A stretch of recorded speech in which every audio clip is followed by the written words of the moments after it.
Good morning दोस्तों। अपना lesson number 12 और लेसन नंबर 12 में अपन पढ़ रहे थे पशु का आहार प्रबंधन यानी कि मैनेजमेंट ऑफ एनिमल फीडिंग के बारे में अपन ने पिछली क्लास में अध्ययन कर लिया था।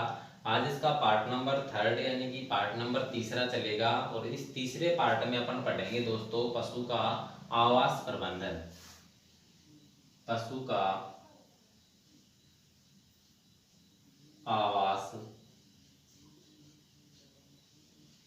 प्रबंधन। पशु का आवास प्रबंधन यानी कि मैनेजमेंट ऑफ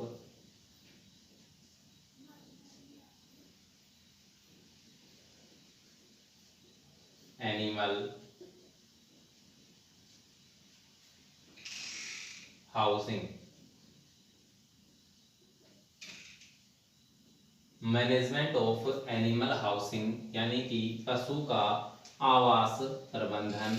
यानी पशु के आवास प्रबंधन की मैं बात करूं तो पशु का जो आवास यानी कि आवास से संबंध हो गया किसका, रहने का। यानी कि पशु के रहन सहन को क्या कहते हैं, उसका आवास कहते हैं। रहने का या फिर इसी का जो दूसरा शब्द या दूसरा अर्थ निकल कर आता है वो आता है दोस्तों घर। यानी कि पशु का घर कैसा होना चाहिए या यूं कह दें कि पशु के रहने का जो स्थान है वो किस प्रकार का होना चाहिए, उसमें क्या क्या चीजें अपने ध्यान में रखनी चाहिए या कैसा बनाना चाहिए, किस दिशा में बनाना चाहिए और उसमें क्या क्या सुविधाएं होनी चाहिए। तो आवास का मतलब हो गया कि पशु का जो रहने का जो घर होता है उसे अपन आवास कहते हैं। और इस आवास का प्रबंधन यानी कि इसका जो मैनेजमेंट है वो किस आधार पर किया जाए वो इसके बारे में अपन इसमें चर्चा करते हैं दोस्तों। तो देखिए, जो इसमें पहले मैं बात करूं नंबर 1 की बात करूं मैं पशु के आवास प्रबंधन में, तो पशु का जो आवास है वो हमेशा ऊंचे स्थान पर बनाना चाहिए। पशु का जो आवास है वो हमेशा कैसे स्थान पर बनाना चाहिए, हमेशा ऊंचे स्थान पर बनाना चाहिए। पशु का जो आवास है वो हमेशा ऊंचे स्थान पर बनाना चाहिए क्योंकि वहां जल निकास आसानी से हो सके। वहां का जो जल निकास है वो आसानी से हो सके, जल निकास आसान हो सके। ठीक है, जल निकास आसान करने के लिए पशु का जो आवास है वो हमेशा ऊंचे स्थान पर बनाना चाहिए। तो कहने का मतलब ये है कि पशु का जो अपन घर बना रहे हैं वो हमेशा ही धरातल से कुछ ऊंचा उठा हुआ बनाना चाहिए, जहां उसका जो पानी है वो आसानी से निकल सके। जल निकास का मतलब होता है पानी का निकलना, जल निकास कहलाता है। ठीक है, तो पशु का जो आवास है वो हमेशा कैसे स्थान पर बनाना चाहिए, ऊंचे स्थान पर, यानी कि धरातल से कुछ ऊंचा उठा हुआ बनाना चाहिए ताकि वहां का जो पानी है वो आसानी से बहकर बाहर निकल सके। ठीक है, दूसरे नंबर की मैं बात करूं पशु के आवास में, तो पशु का जो आवास है, पशु का आवास है इसकी लंबाई, पशु के आवास की लंबाई तो पूर्व से पश्चिम, पशु के आवास की लंबाई पूर्व से पश्चिम तथा चौड़ाई उत्तर से दक्षिण रखनी चाहिए।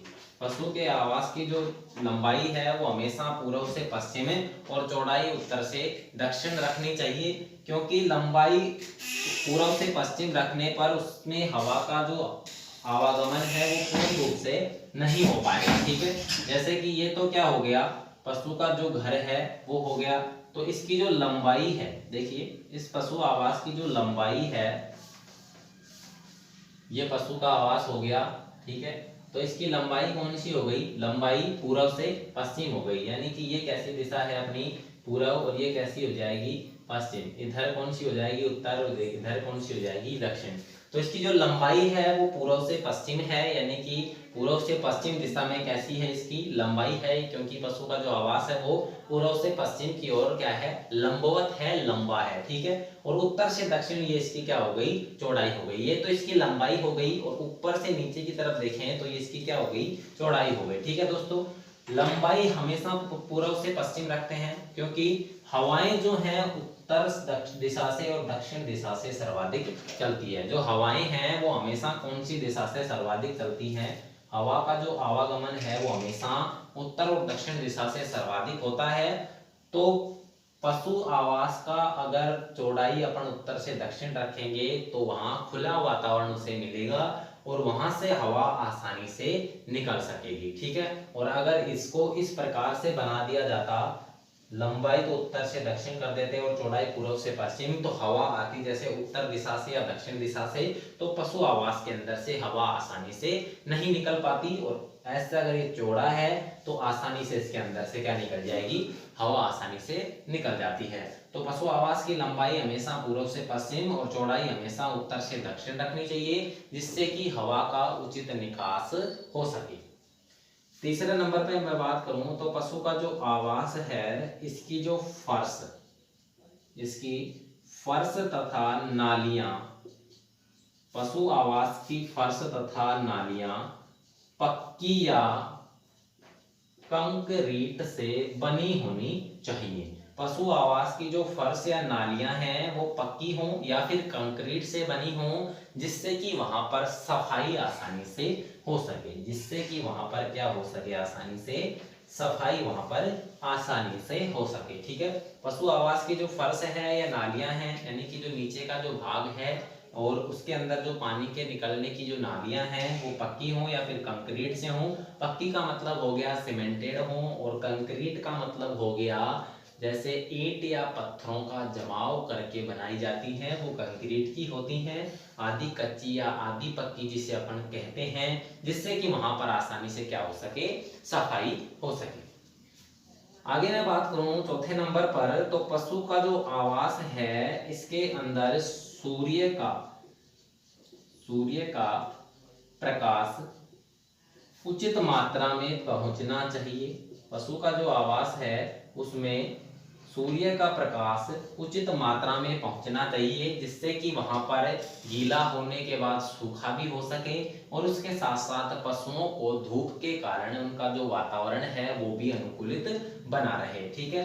तो पशु का जो आवास है उसमें सूर्य का प्रकाश भी उचित मात्रा में पहुंचना चाहिए। पशु का आवास कुछ इस प्रकार से बनाना चाहिए जहां पर आसानी से सूर्य की किरण पहुंच सकें, जिससे कि पशुओं का अनुकूलित वातावरण बना रहे और वहां की जो धरती है या भूमि है वो भी नमी युक्त नहीं रहे, ठीक है। आगे मैं बात करूं पशु के आवास की, अगर बात करें अपन सूर्य का प्रकाश पहुंचने के बाद में, तो पशु का जो आवास है इसमें आने जाने का रास्ता होना चाहिए। पशु के आवास में आने जाने का क्या होना चाहिए, रास्ता होना चाहिए, जिससे कि वहां पर आसानी से प्रत्येक चीज लाई जा सके और वहां आसानी से प्रत्येक चीज पहुंचाई जा सके, ठीक है। तो पशु का जो आवास है वहां तक आने जाने का रास्ता होना चाहिए। इसके अलावा जो पशु का आवास है इसमें पशुओं के उपचार की उचित व्यवस्था होनी चाहिए, उपचार की व्यवस्था होनी चाहिए। पशु के आवास के अंदर पशु के उपचार के लिए उचित व्यवस्थाएं होनी चाहिए, यानी कि उसका समय पर इलाज हो सके, ऐसी भी व्यवस्थाएं किसमें होनी चाहिए, आवास के अंदर होनी चाहिए, जिसके लिए एक अलग से उपचार के लिए एक कमरा बनाया जाए, ठीक है, जिसको अपन ट्रीटमेंट रूम कहेंगे, और उस उपचार कमरे में आवश्यकता अनुसार दवाओं का भंडारण हमें रखना चाहिए। तो पशु का आवास प्रबंधन यानी कि पशु के घर या रहने का जो स्थान है वो किस प्रकार का होना चाहिए। मैनेजमेंट ऑफ एनिमल हाउसिंग की बात करें अपन, तो पशु का जो आवास है वो हमेशा ऊंचे स्थान पर बनाना चाहिए, जिससे वहां का जल निकास आसानी से हो सके। दूसरा है पशु का आवास है उसकी लंबाई तो पूर्व से पश्चिम और चौड़ाई उत्तर से दक्षिण होनी चाहिए, जिससे कि हवाओं का आवागमन आसानी से हो सके। तीसरे नंबर पर आता है पशु का जो आवास है उसकी फर्श या नालियां पक्की या कंक्रीट की बनी होनी चाहिए, जिससे वहां पर सफाई आसानी से हो सके। चौथे नंबर पर आता है पशु का जो आवास है, इसमें सूर्य के प्रकाश की मात्रा उचित मात्रा में पहुंचना चाहिए, मतलब सूर्य का जो प्रकाश है वो उचित मात्रा में पहुंचना चाहिए, जिससे कि पशुओं के अंदर जो वातावरण है, जो उनका टेम्परेचर है, वो आसानी से बना रहे, अनुकूलित रह सके।